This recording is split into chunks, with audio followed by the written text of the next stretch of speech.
নমস্কার, আপনারা দেখছেন ডাব্লিউবি নিউজ। ডাব্লিউবি নিউজে আপনাদেরকে স্বাগতম।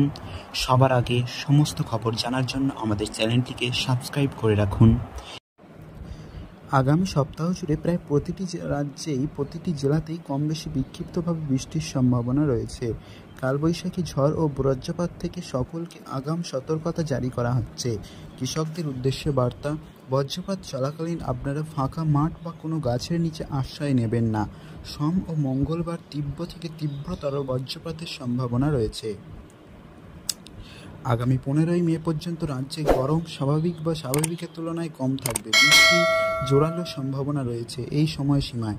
কোনো তাপপ্রবাহের সতর্কতা নেই আগামী 15 দিনে, যদিও বাতাসের আর্দ্রতা পরিমাপ বেশি থাকবে। অস্তিত্বকর পরিস্থিতি বজায় থাকবে।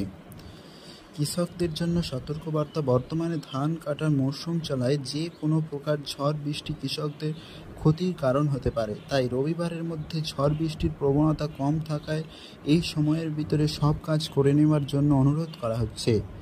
7ই মে মঙ্গলবার দক্ষিণবঙ্গের জেলাগুলিতে মাঝারি থেকে মাঝারি বৃষ্টির সম্ভাবনা রয়েছে। ওই দিন তীব্র থেকে তীব্রতর কালবৈশাখী ঝড় ও বজ্রপাতের সতর্কতা জারি করা হচ্ছে। বজ্রপাত চলাকালীন নিরাপদ আশ্রয়ে থাকার জন্য অনুরোধ করা হচ্ছে।